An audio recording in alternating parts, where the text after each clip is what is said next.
Assalamualaikum, selamat petang semua, apa khabar? Okey, dah lama dah saya tak buat video tentang suara cabuk saya ni. Okey, dekat sini saya nak kongsikan satu cerita lah, di mana siapa yang ikut video saya yang sebelum ni, yang lama dah lah, tentang saya buat video tentang kereta ni. Saya masukkan injection. Ni saya punya issue. So pertama, saya 2 tahun yang lalu saya telah masukkan set injection. Lepas tu awal tahun tadi saya telah buat stroker kit, iaitu upgrade, naikkan ke cc 1.6, menggunakan piston wajah dan crankshaft wajah. Sebab apa saya buat macam tu? Sebab cadangnya saya nak tukar enjin. Saya nak tukar enjin 1.8, tapi saya buat kira-kiraan sedikit.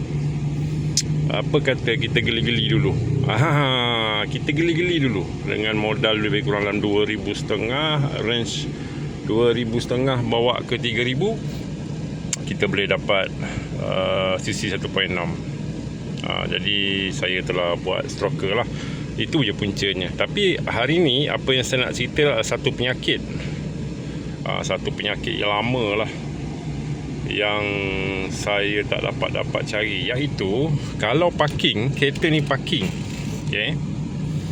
bila parking, temperature ni akan naik top sampai heating.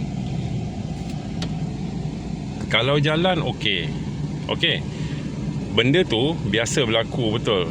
Biasa berlaku dekat suara macam ni, Sagar lah, atau kereta siapa-siapa pun.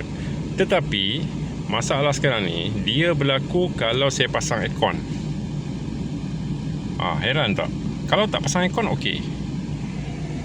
Jadi semualah saya bedak-bedak lah.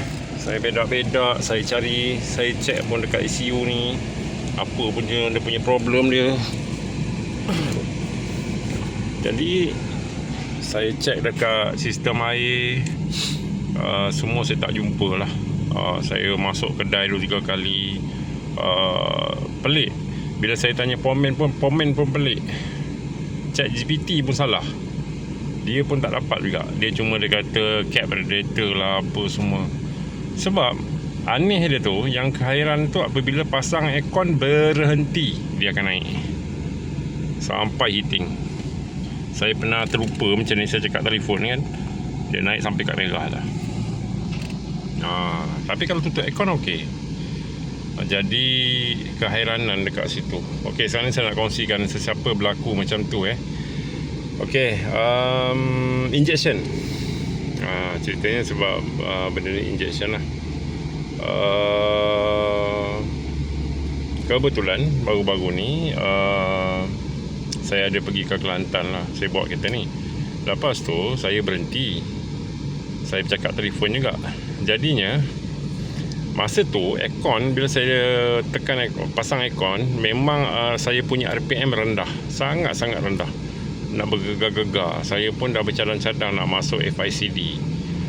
Tapi saya nak masuk FICD, saya dah tukar throttle body kit tu. Sepatutnya dia okey lah kan. Jadi saya tekan minyak sikit, saya tak bagi enjin tu mati. Saya tengok kepanasan dia turun. Jadi saya heran lah kat situ, kenapa panas dia turun bila saya kuatkan sikit minyak kan. Saya tekan minyak kat sini kan. Saya tekan throttle. Jadi kebetulan baru-baru ni saya set saya punya aircon. Saya tutup cuci throttle body. Saya cuci throttle body, setting cun-cun, supaya pasang aircon RPM stabil. Sekali dia dah cuci throttle body semua, bila pasang aircon macam ni, enjin stabil, cun. Memang throttle body saya problem. Cuci. Lepas tu adjust sikit dekat distributor. Distributor rupanya tak boleh tak boleh standard. Saya kena advancekan sikit sebab kita dah masuk stroker kit kan, jadi dia dah lari, dia kena advancekan api. Jadi barulah enjin saya stabil. Pasang aircon memang cun lah, tak ada apa-apa lagi dah. Dan saya perasan dah tak panas lagi dah. Pasang aircon tak panas lagi dah, dia akan duduk lah kat situ. Jadi sesiapa yang pakai Iswara ke apa, Wira MMC ke, kalau berlaku panas, pasang aircon, korang berhenti, pasang aircon, dia jadi heating. Kalau berjalan dia okey. Maknanya throttle body korang kena cuci. Itu je, pendek je. Jadi video 5 minit pula. Alright, itu je. Sebab saja nak buat video, lama sangat tak buat video. Alright, Assalamualaikum, bye bye.